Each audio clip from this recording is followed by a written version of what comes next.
오늘은 본문의 말씀이 어디에서 하나님이 찾으시는 의인이란 제목으로 함께 은혜 시간을 나누고자 합니다.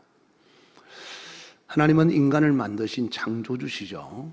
그리고 죄인을 심판하시는 심판주이시고, 그리고 모든 인간의 왕 되십니다.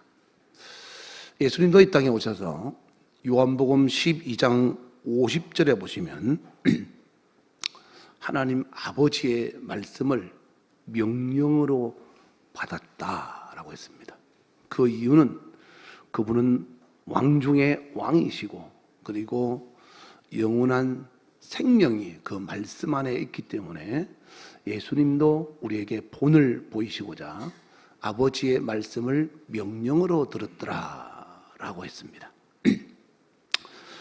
왜냐하면 인간은 이 땅에 사는 인간의 수명이 7, 80년이요. 길어도 100년을 살지 못하고 인생을 마감해야 합니다. 그래서 모든 인간은 사실 시한부 인생을 살아가고 있는 거죠. 언제 끝이 날지 아무도 모르지만 분명한 것은 저와 여러분도 인생의 유통기한이 있다는 것입니다. 그런데 중요한 것은 요한복음 5장 29절에 보시면 인생이 끝이 나면 어떤 사람은 생명의 부활로 영원히 다시 살고, 어떤 사람은 심판의 부활로 영원히 다시 죽는다라고 말하고 있습니다. 그래서 우리는 하나님의 말씀을 오늘 롯의 사이들 같이 농담으로 받지 않고 진지하게 하나님 앞에서 그 목소리를 들을 줄 알아야 합니다.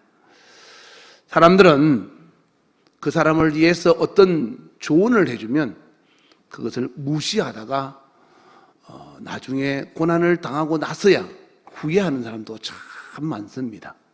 무엇보다 우리는 하나님의 말씀은 우리에게 해도 되고 안 해도 되는 그런 선택의 여지가 있는 것이 아니고 분명하게 그 말씀을 실행하고 지켜야 합니다. 바울이 얼마나 똑똑합니까? 참 공부 많이 했죠. 그래서 바울이 사도행전 17장에 보면 자기의 지식을 따라서 그 아테네 사람들, 철학적인 사람들에게 자기의 논리와 이치를 가지고 아주 학식 있게 설교를 했습니다. 그랬더니 아무도 변화가 되지 않고 바울하고 친한 사람 몇 사람만 변화가 되는 겁니다. 바울이 너무 놀라운 거야. 그래서 나중에 바울이 사도행전 18장에 가면 고린도에 가서는 어떻게 설교하는가 하면 예수를 믿어도 되고 안 믿어도 된다는 선택을 준 것이 아니고 너희가 예수를 안 믿으면 너희가 불의 심판을 받으리라 라고 아주 단호하게 말합니다. 그리고 나는 예수에 자랑할 것이 아무것도 없다 하고 말씀에 근거해서 복음을 전했더니, 자기의 지식과 학식을 떠나서 하나님의 말씀에서 복음을 전했더니 많은 사람이 예수 그리스도를 영접하게 되더라라고 성경에 기록하고 있습니다. 사랑하는 여러분, 우리는 살아가면서 하나님의 말씀을 선택적으로 우리가 골라서 순종할 때가 많습니다. 내게 합당하면 받아들이고 내게 합당하지 않으면 외면하고 무시하고, 그리고 그냥 농담으로 여기는 그런 사람들. 오늘 저와 여러분은 하나님의 말씀을 경각심을 가지고 진지하게 받아들일 수 있기를 주의 이름으로 축원합니다. 오늘 본문의 말씀 바로 앞에는 창세기 18장이죠. 창세기 18장에는 무슨 내용이 있는지 여러분 다 아시죠? 아브라함이 어느 날 길을 지나가는 사람들을 초대해서 아주 잘 대접을 했더니 그들이 알고 보니까 하나님께서 소돔과 고모라 성에 죄악이 간영해서 너무 꽉 차서 이제는 심판할 수밖에 없어서 심판하러 가는 하나님의 사자들이었다는 것을 알게 된 거야. 그래서 아브라함이 이 천사들에게 부탁하는 겁니다. 혹시 그 성에 의인 50명이 있으면 어떻게 하겠습니까? 라고 물어본 거예요. 소돔과 고모라 성은, 소돔 성에는 그 당시에 고고학자들에 의하면 약 4,000명에서 8,000명 가까이 살고 있었고요. 고모라 성에는 약 4만 명이 살고 있다고 합니다. 그러면 두합 합하면 얼마나 되죠? 약 5만 명 가까이 되죠. 5만 명에서 100분의 1, 50명. 그까지 50명 하나님이 찾은 의인이 없겠습니까? 그랬죠. 그래서 50명만 있으면 내가 멸하지 않겠다라고 했더니 아브라함이 혹시나 부족하면 어떨까 싶어서 물어본 거예요. 어떻게? 5명을 뺀 45명이 있으면 어떻게 하겠습니까? 그랬더니 천사들이 45명만 있어도 멸하지 않겠다 그랬어요. 또 물어봤어요. 죄송하지만 또 5명을 뺀 40명만 있으면 어떻게 하겠습니까? 라고 했더니 그렇게 하겠다. 멸하지 않겠다 그랬어요. 아브라함이 아무래도 불안한 거예요. 왜 그랬습니까? 그 땅에는 롯이 살고 있었다 이 말이에요. 자기 조카가 살고 있은 거예요. 자기 조카가 망하는 것을 볼 수가 없어서 아브라함은 다시 물어본 거예요. 그러면 의인 30명이 있으면 어떻게 하겠습니까? 그러니까 그래도 멸망하지 않겠다. 그러면 20명은요. 그래도 멸망하지 않겠다. 그러면 마지막으로 10명만 있으면 어떻게 하겠습니까? 라고 물어봤더니 어떻게 했죠? 멸하지 않겠다고 그랬죠? 멸하지 않겠다고 그랬죠. 그런데 창세기 19장 25절에 뭐라고 써놨죠? 다 같이 읽어볼까요? 시작. 그 성들과 온 들과 성에 거주하는 모든 백성과 땅에 난 것을 다 엎어 멸하셨더라 그랬어요. 그러면 의인이 있었다는 거 없다는 거예요. 의인 10명이 없었다 이 말이에요.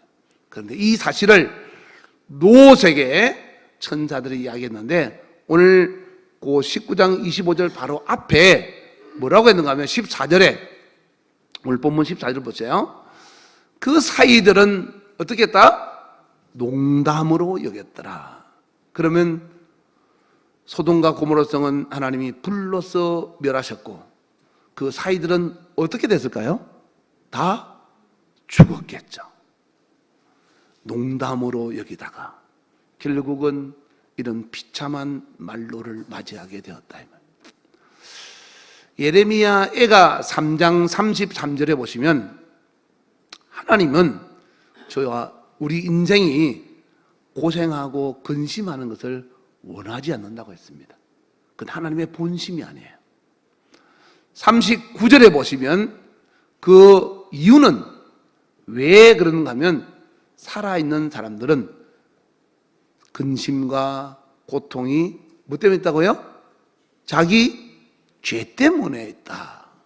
자기 죄 때문에 받는 고난을 하나님 앞에서 원망할 수 없다 이 말이에요. 하나님은 저와 여러분이 하나님 앞에서 근심하고 고생하며 사는 것 절대로 원하지 않습니다. 그러므로 우리가 하나님 앞에서 어떻게 살아야 될지 하나님과의 관계를 회복해서 늘 감사와 기쁨으로 충만한 복된 삶이 되기를 주의 이름으로 축원합니다. 인간은 하나님 앞에 가는 그날까지 끊임없는 고난과 근심과 세상의 수많은 아픔과 그 어려움의 연속의 삶을 살아갑니다. 그런 모든 것들이 하나님이 주셨다고 착각하면 안 된다 이 말이에요. 물론 때로는 하나님께서 우리를 연단하기 위해서 그 과정의 길을 지나가게 할 수도 있겠지만 그러나 하나님의 본래의 뜻은 부모가 자식을 아름답고 훌륭하게 키우기 위해서는 때로는 혼도 내고 때로는 험하고 힘든 길을 인도하지만 그것이 목적이 아니고 그 과정을 지나서 더 훌륭한 사람이 되기를 바라는 마음처럼 하나님도 그런 과정을 우리에게 허락은 하지만 진정한 하나님의 마음은 우리 삶 속에 고난과 근심과 고통이 있기를 원하지 않는다 이 말. 예레미야가 선지자로 활동할 시기에 예레미야는 남유다의 선지자죠. 북이스라엘과 나누어져서. 그런데 그 당시에 북쪽에 있는 북이스라엘이 아수르에 의해서, 그 위에 있는 아수르에 의해서 망하고, 이 아수르가 확장 정책을 펼치기 위해서 남유다까지 침공하게 된 거예요. 그래서 밑에 있는 남유다, 여러분이 이 생각하시면 돼요. 우리나라 북쪽에 누가 있습니까? 북한이 있죠. 북한에는 뭐가 있죠? 중국이 있잖아요. 중국이 쳐들어서 내려온다라고 생각하시면 돼요. 그럼 우리 밑에는 누가 있습니까? 일본이 있잖아요. 그래서 남유다가 밑에 있는 애굽, 지금 일본과 같은 애굽에 우리가 의존할 것이냐, 그래서 아수르를 대적할 것이냐, 아수르 위에 또 바벨론이 있는데, 이 아수르를 그 당시에 누가 삼켰는가 하면 바벨론이 점령한 거예요. 신흥 제국이 발생한 거죠. 그래서 아수르가 북이스라엘 망했지만 그 아수르를 바벨론이 또 이겨서 바벨론이 그 당시에 최고의 강성한 나라가 됐어요. 그래서 남유다가 큰일 났다. 저 바벨론이 확장 정책으로 우리나라까지 쳐들어오는데 바벨론에 굴복하고 항복할 것이냐, 아니면 애굽에 붙어서 바벨론을 대적할 것인가라는 것을 하나님 앞에 물어본 거예요. 예레미야 42장 18절에 보시면, 볼까요? 만군의 여호와 이스라엘의 하나님께서 이와 같이 말씀하시되 나의 노여움과 분을 예루살렘 주민에게 부은 것 같이 너희가 애굽에 이를 때 나의 분을 너희에게 부으리니 너희가 가정함과 놀램과 저주와 치욕거리가 될 것이라. 너희가 다시는 이 땅을 보지 못하리라 하시는도다. 그러니까 하나님, 우리가 애굽에 붙어서 위에 있는 바벨론과 싸워야 됩니까? 아니면 바벨론에 항복하고 우리는 바벨론에 의존해야 됩니까? 라고 물어봤더니 하나님이 한마디로 예레미야 42장 18절에 뭐라고 했는가 하면 애굽에 의존하지 말라 이 말이에요. 그죠? 애굽에 의존하면 너희도 망한다 이렇게 말씀하신 거예요. 자, 그런데 예레미야 43장 2절에 보시면 보세요. 호사야의 아들 아사랴와 가레야의 아들 요하난과 모든 오만한 자가 예레미야에게 말하기를 네가 거짓말한다. 우리 하나님 여호와께서 너희를 애굽에 살려고 그리로 가지 말라고 너를 보내어 말하게 하지 아니하셨느냐. 야, 거짓말하지 마. 우리가 애굽에 가 살려고 하니까 너 못 가게 하려고 그러는 거지 하고 예레미야 선지자의 말을 거짓말로 받아들였더라 이 말. 오늘 본문에 기록된 롯의 사이들처럼 하나님의 심판을 농담으로 받아들였던 것처럼 이 남유다의 사람들이 예레미야 선지자의 말을 거짓말로 받아들이더라 이 말이에요. 여러분, 여러분도 하나님의 말씀을 농담으로 받아들이거나 아니면 제가 전하는 말을 거짓말로 받아들인다면 이 사람들의 결국이 어떻게 됐습니까? 바벨론의 포로로 잡혀가서 결국 70년간 포로 생활을 하게 되었어요. 그때 가서 뉘우치고 후회해도 소용이 없어요. 우리가 살아가면서 인생은 선택의 연속입니다. 여러분이 어려움 당하고 힘든 일이 있을 때 수많은 사람이 여러분에게 조언을 하고 말할 겁니다. 그런데 그 속에서 여러분은 하나님의 목소리를 분별할 줄 알아야 됩니다. 누가 거짓말하고 누가 속이고 누가 나를 달콤한 말로 유혹하는지, 아니면 정말로 나를 사랑해 사는 사람의 목소리가 어느 것인지를 잘 분별해서 죽는 자가 없고 모두가 사는 자가 되기를 주의 이름으로 축원합니다. 망하는 자가 없고 전부 다 흥하는 자가 되기를 주의 이름으로 축원합니다. 할렐루야. 호세아서 14장에 보면요, 하나님께서 북이스라엘에게 마지막 경고를 해요. 호세아서는 1장부터 14장까지 있죠. 마지막 경고를 하면서 너희가 회개하고 돌아오면 내가 너희와 관계를 회복시켜 주겠다. 호세아 선지자는 남쪽과 북쪽이 나눠졌을 때 북이스라엘의 선지자예요. 북이스라엘의 선지자가 북이스라엘이 망하게 됐으니까 우리 하나님께로 돌아가자. 왜 그러는가 하면 이스라엘 민족이 애굽에 있다가 가나안 땅에 들어가니까 가나안 땅에서 살면서 이 호세아 선지자가 살아있을 당시에 여로보암 2세가 왕이었는데 그 나라가 너무 잘 살았어요. 너무 부강하니까 있는 돈 가지고 흥청망청 쓰고 도덕적으로 타락하고 우상 숭배하고 하나님이 뭘 버린 것이 아니라 하나님 믿는 것처럼 말은 하나님 하면서 하나님 없는 것처럼 살은 거예요. 마치 여러분들이나 제가 교회는 다니면서 밖에 나가면 예수 안 믿는 것처럼 사는 거와 똑같이 살았어요. 그래서 하나님이 계속 경고하는 소리가 바로 호세아 선지자를 통해서 너희가 돌아오지 않으면 망한다 이 말이에요. 호세아서 14장 1절 한번 볼까요? 다 같이 시작. 이스라엘아 내 하나님 여호와께로 돌아오라. 네가 불의함으로 말미암아 엎드러졌느니라. 하나님이 마지막 호세아 14장 마지막에도 돌아오라고 외치는 거예요. 근데 이 하나님이 돌아오라는 말을 쓰을 지금 처음 한 게 아니고 계속 했어요. 그래서 이스라엘 민족이 예 돌아가겠습니다.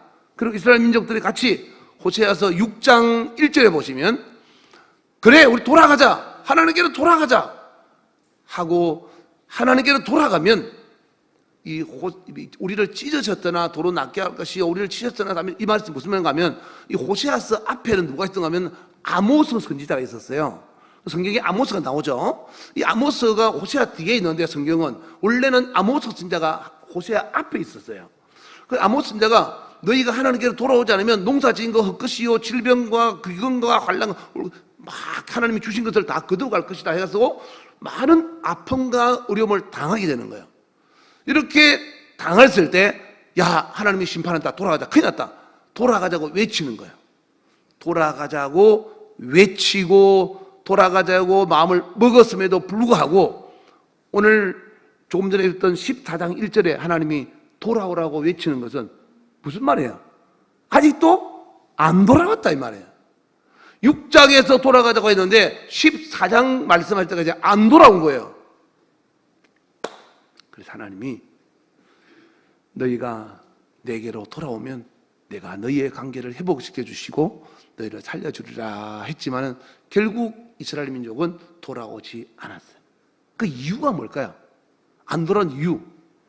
그 이유는 이스라엘 민족들이 하나님께서 말씀하시는 죄를 죄라고 인정하지 않는 거예요.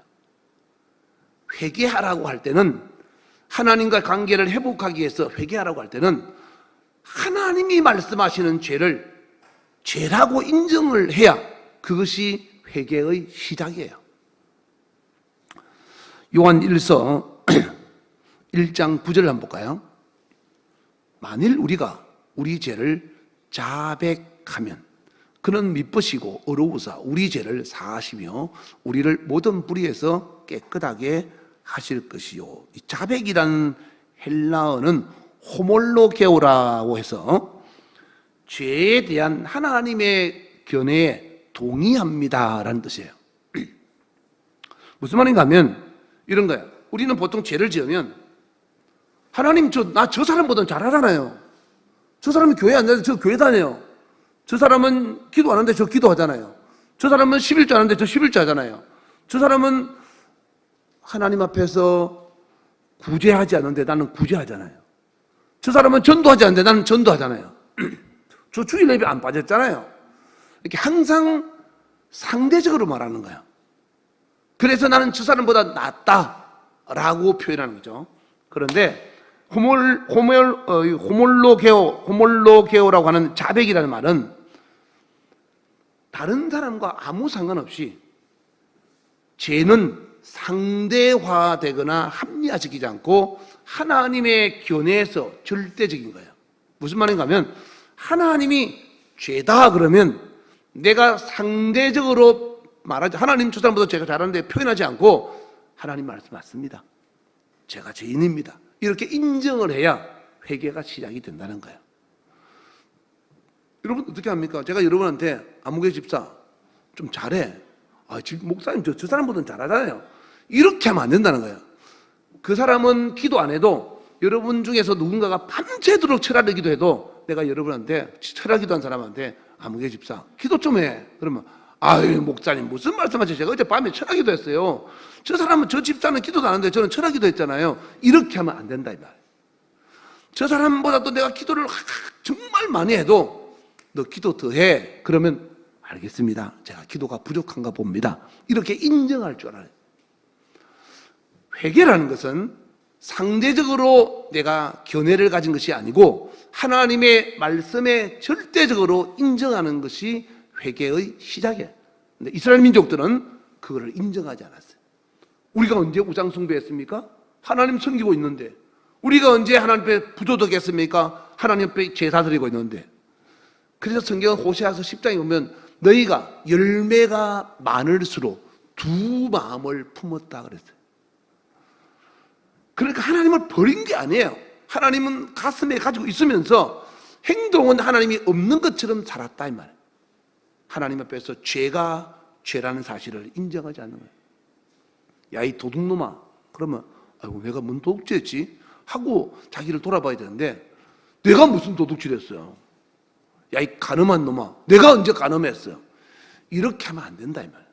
여러분이 하나님 앞에서 예레미야 선지자의 소리를 갖다가 농담이나 거짓으로 받지 말아야 되는 것처럼 여러분이 하나님 앞에서 설교를 통해서 또 누군가가 여러분에게 말할 때 그런 소리가 내게 들리면 나도 저 목소리에 포함되는 사람은 아닌가라고 자기를 돌아볼 줄 알아야 돼요. 하나님이 그 사람을 통해서 내게 말씀하고 있는 거예요. 요나가 하나님을 배신하고 그 목소리를 불순종해서 니느웨로 가지 않고 다시스로 갈 때 하나님께서 누구를 통해서 요나를 깨우치겠는가 하면 하나님을 모르는 배 선장을 통해서 요나를 깨닫게 했거든요. 성경에 보면 배 선장이 야 다른 사람은 다 자기 신한테 기도하는데 너는 뭐하냐? 왜 여기 자고 있어? 요나 너 일어나봐. 너 하나님께 기도해 하고 배 선장이 요나에게 요나의 하나님께 기도하라고. 자기 하나님이 아니고 요나의 하나님께 기도. 불신자가 하나님의 사람 요나에게 기도하라고 말하는 거예요. 그 소리를 요나는 하나님의 음성으로 듣고 하나님께 기도하고 회개했더니 자기가 하나님의 말씀에 불순종해서 이런 풍랑을 만나서 배가 파선의 위기에 이르렀다는 것을 알게 되고 그리고 자기의 죄를 인정하고 나를 하나님 앞에 제물로 던져라 라고 했을 때 그 물고기 뱃속에 요나가 들어가게 되는 상황이 벌어지게 되었다 이 말이에요. 그러니까 여러분이 하나님 앞에서 진정한 하나님의 사람이 되려면 말씀을 들으면서 날마다 주님 앞에서 고쳐가는 그리고 깨끗하게 씻어가는 하나님의 사람으로 만들어지기를 주의 이름으로 축원합니다. 그래서 첫째는 그렇게 되려면 죄를 하나님의 관점에서 인정해야 된다라는 거죠. 두 번째, 오늘 호세아서 14장 2절 한번 볼까요? 보세요. 너는 말씀을 가지고 여호와께로 돌아와서 아래 길을 모든 불의를 제거하시고 선한 바를 받으소서.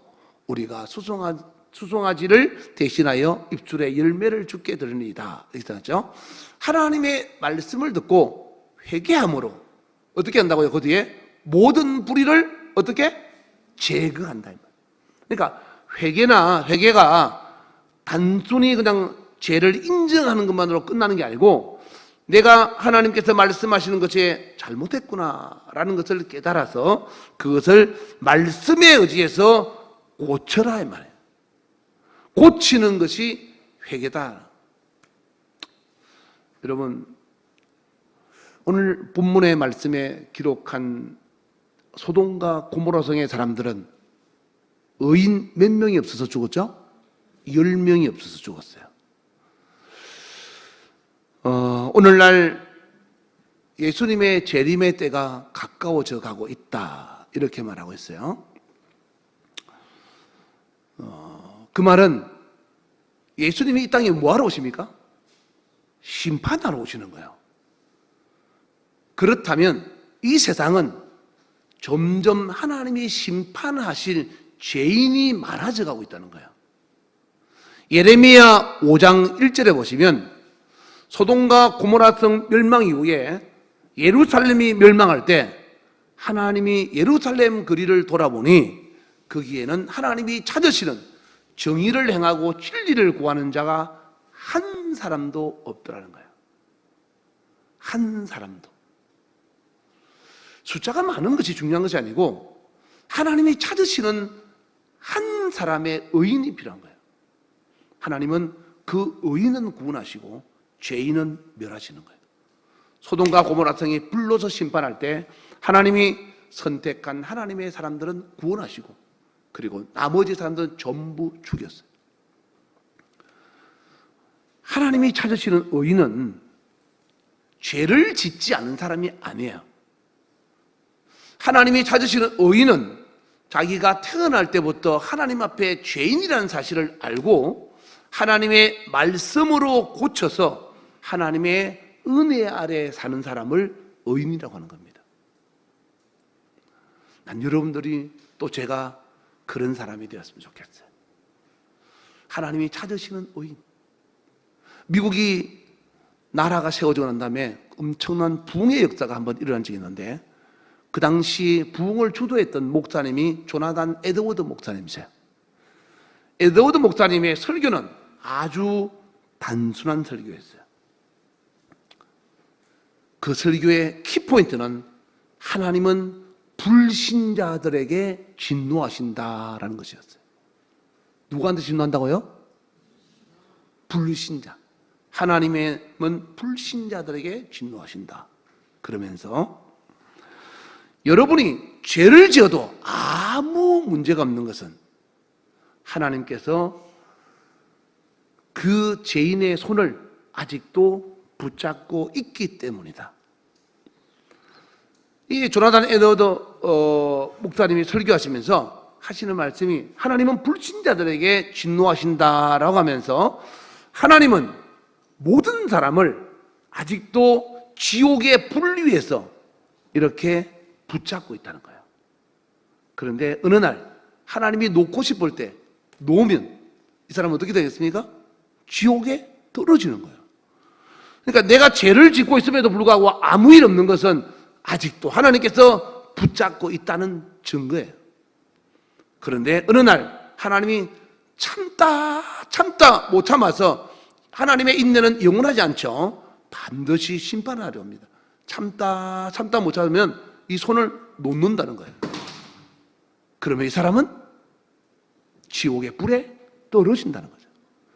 하나님이 손을 붙잡고 있는 동안 하나님의 인내가 끝나기 전에 우리는 하나님이 찾으시는 의인이 되어야 한다 이 말이에요. 베드로후서 3장 10절 이하에 주의 날이 도둑같이 일하리니 그날에는 하늘이 큰 소리로 떠나가고 물질이 뜨거운 불에 풀어지고 땅과 그 중에 있는 모든 일이 드러난데 11절에 이 모든 일이 이렇게 풀어지리니 너희가 어떠한 사람이 되어야 마땅하겠느냐. 첫째, 거룩한 행실의 사람. 둘째, 경건한 하나님의 사람이 되어야 한다.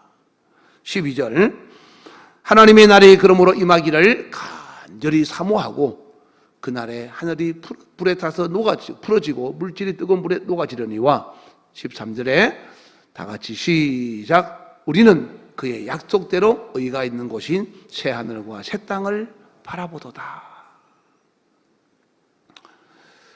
불에 타서 없어지는 상황 속에서도 하나님이 데리고 가는 사람이 있고 물이 쏟아져서 홍수가 나서 침몰할 때도 하나님께서 구원하는 사람이 있는가 하면 하나님 앞에서 결코 구원받지 못하는 수많은 세상에 살아가는 사람들이 존재합니다. 만약에 기독교가 다수에 있다면 하나님은 세상을 심판하시면 안 됩니다.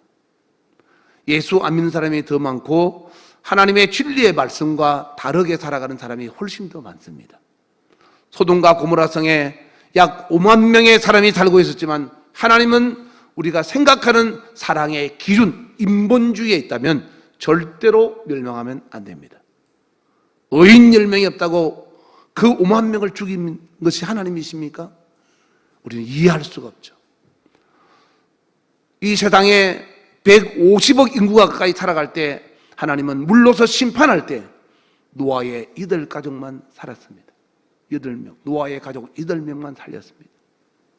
여러분, 세상은 숫자와 그리고 사람이 보기에 좋은 것에 하나님께서 관심을 두고 있는 것이 아니고 하나님의 관심은 하나님이 찾으시는 의인, 하나님의 진리의 말씀 안에서 죄인임을 고백하고 하나님의 은혜로 변화돼서 그 속에서 하나님을 바라보고 살아가는 믿음의 사람을 찾는 겁니다.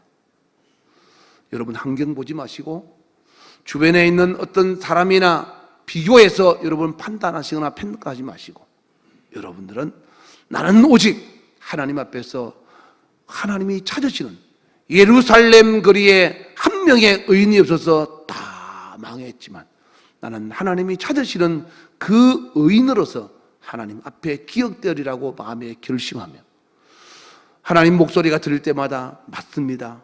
하나님, 제가 하나님 앞에 그 죄인입니다. 제가 그것을 말씀을 따라 고치겠습니다. 진지하게 받아들이고 변화되고 새로워져서 하나님이 찾으시는 의인 되어서 이 땅을 불로 심판하실지라 할지라도 하나님 앞에서 저와 여러분은 살아남는 하나님의 사람이 되시기를 주의 이름으로 축원합니다. 오늘 이 시간도 기도할 때 하나님, 세상은 점점 주님이 죄악이 간영함으로 심판하실 날이 다가오고 있습니다.